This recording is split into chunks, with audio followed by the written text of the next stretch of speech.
बाला रे कठिनवा से तोहरा के पोसले तोहरा के पोसले दिहल न सुख खालिए बाबू इहे बात अपना दिल से सवाल करी हो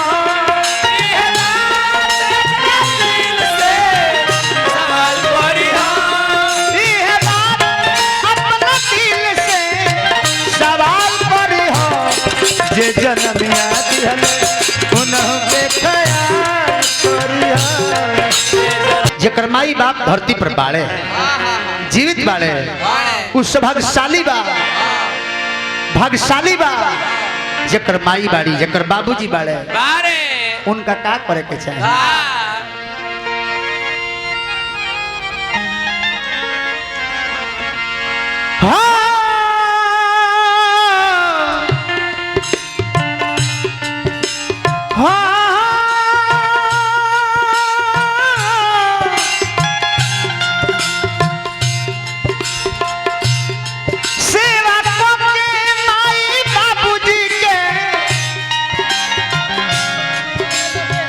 निहाल करी हो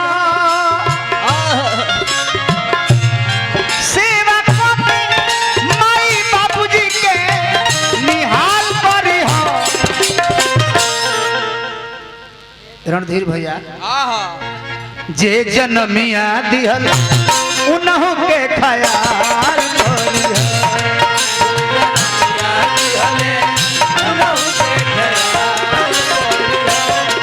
जे जनमिया दिहल उन्हों के ख्याल करी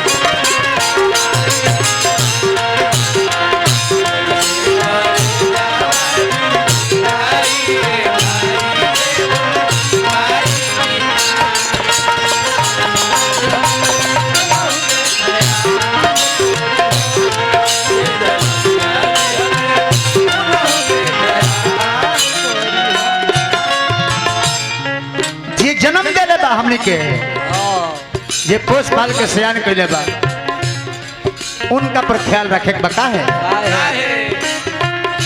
बड़ा रे कठिनवा से तोहरा के पोसले दिहल न सुख खाली दुख रे परोसले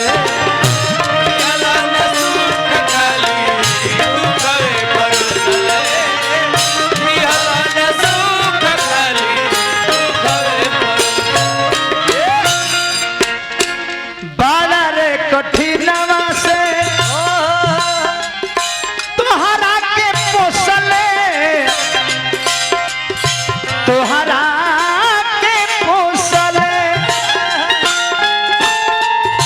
दिहल न सुख खालिए बाबू दुखवे परोसले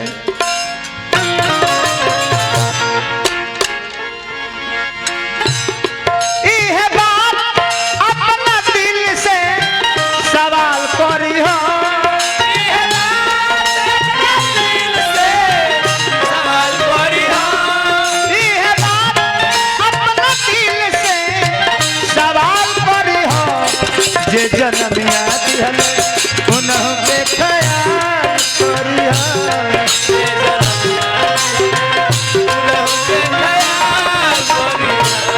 जे जनमिया दिहल उन्हों के ख्याल करिया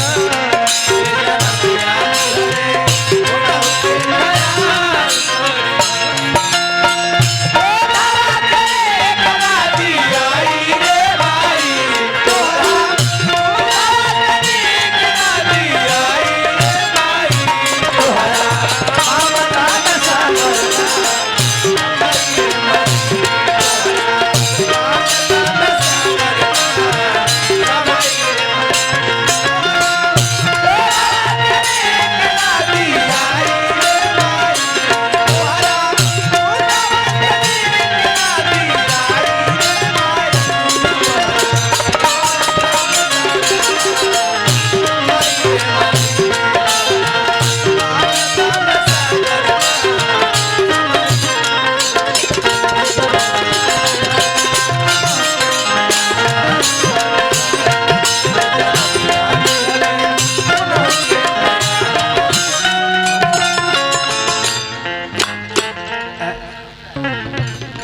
खुला बाबा से ले ली। अब मान ली हम कहाँ कहाँ खुला खुला दे दी बाबा दे दी।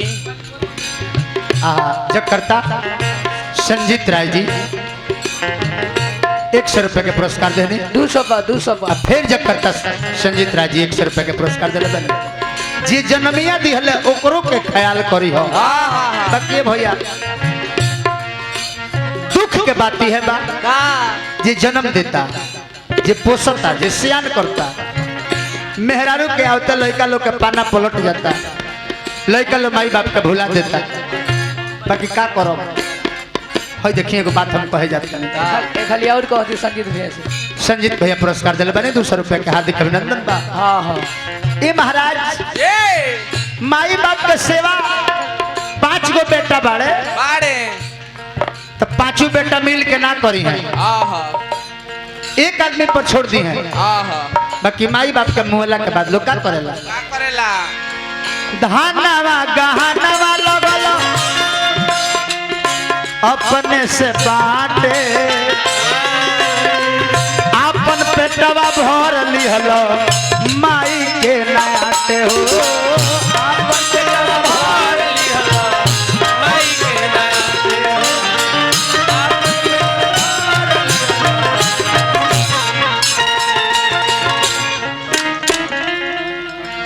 वहाँ करना जगनी हम का हमनी के गार्जियन आदरणीय श्री वकील राय जी आगल बन देखी जैसन खेती कई जाई वैसन के हमनी के काटे के बाद बबूर के गाछ लगावल जाई तो आम ना मिली धान रोपब तो धाने कटब गहूं ना मिली धानवा गहनवा लगल अपने से बाटे अपने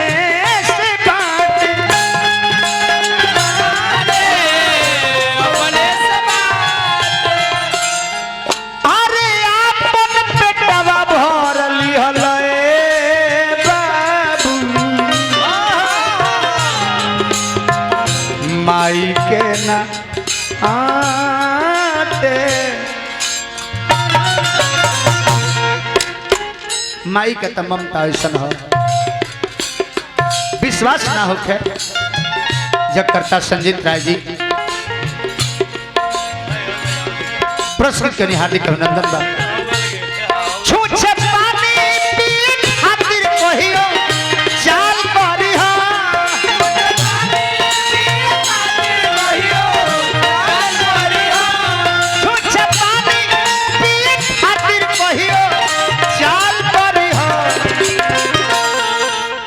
के कोई झूठों के छूछे पानी पिए खातिर बोला दे बनू माई के करेजा जुड़ा जाई धन बड़ी जवन लड़का माई के करेजा जुड़वा देले जान जान जो लड़का के संसार में कोनो प्रकार के कमी ना रह जाला धन बड़ी से माई त जे जनमिया दिहल उनहु के ख्याल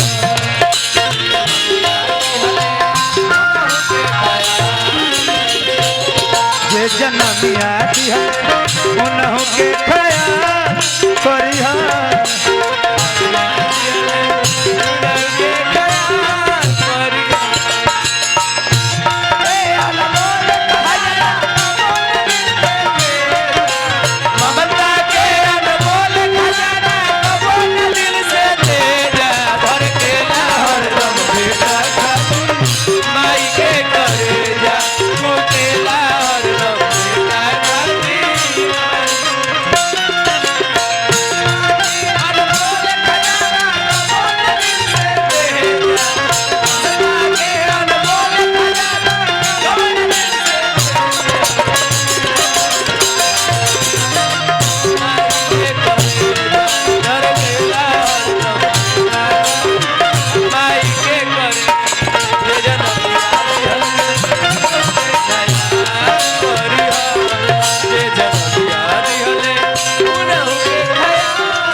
जिस घर में माता पिता हंसते हैं उसी घर में सभी देवता बसते हैं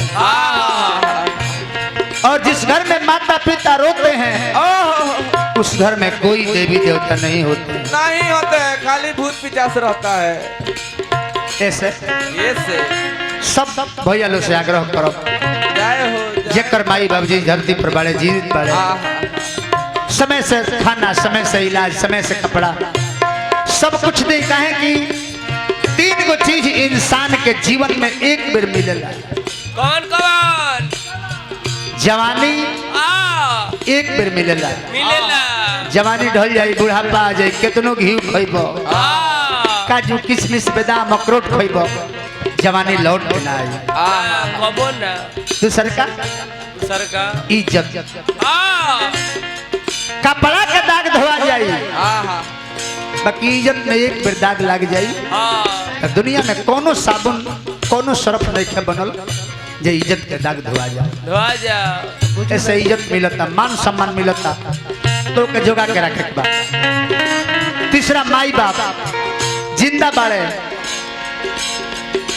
कोनो भी सुख दुख में लगवा बैठ जाइबो तो बुझाई कि तहार आधा दुख दूर हो गए।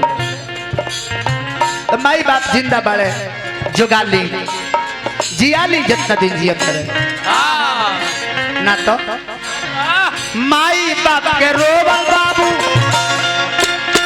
जाई नहीं बाहो,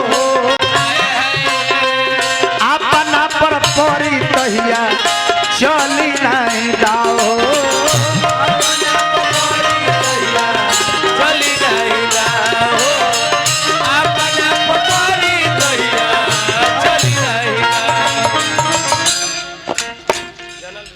हमरा के यहाँ गोपालगंज में एगो डॉक्टर साहब के 3 जगह मकान बा, 3 जगह मकान बा डॉक्टर साहब के। जगकर्ता महोदय श्री वकील राय जी पुरस्कार दिले बनी। आज अंतिम दिन है वकील बाबा, आज माई के नाम पर दान रौरा करता नहीं। माई कोनो कह के नहीं गई जो हम मर जाए तो मनोज शर्मा के बोलई हो, साहेबगिरी के बोलई हो, लेकिन का हो, ई श्रद्धा हो। अपन श्रद्धा, अपन स्नेह रुआ लुटावत नहीं, ये श्रद्धा के जय जयकार बा। आज माइयों के आत्मा स्वर्ग से झांकत हुई तो आत्मा धन्य होत हुई कि धन बड़े हमार बेटा वकील बाबू जे हमरा मरनो उपरांत भगवान के चर्चा करावत है। डॉक्टर साहब के 3 गो मकान बा, तब डॉक्टर साहब एगो करकट के घर बनवावे लगले। तो डॉक्टर साहब के लड़का पूछस कि पापा जी क्या होगा? क्या होगा? अब तो इसमें तेरा दादाजी रहेंगे। दादू घर में थूक देते हैं, लोग आते हैं जाते हैं, अच्छा नहीं लगता है। तो लड़का क्लास की पापा जी, हाँ जी, एक घर ऐसा ही बनवा दीजिए एक और। ओ क्यों? डॉक्टर से पूछे कि क्यों? वो घर क्या होगा? तो कलश लड़का कि आप अपने लिए बनवा दीजिए, क्योंकि आप भी कभी बूढ़े होंगे तो इसी घर में थूकेंगे, हमको अच्छा नहीं लगेगा, तो आपको भी इस करकट वाले घर में हम रखेंगे। खैनी खाइए, पचर पचर थूकिए। तो माई बाप के रोबल बाबू जाई नहीं बाहो, जाई नहीं बाहो, अरे अपना पर परी तहिया बाबू चली नहीं दाहो।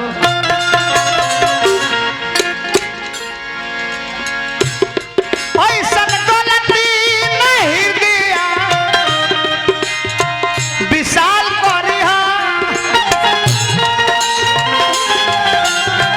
विशाल करिहा।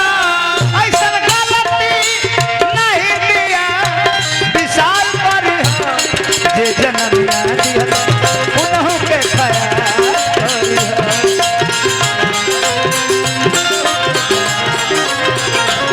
जे जनमिया दिहल उन्हों के ख्याल करिहा, जे जनमिया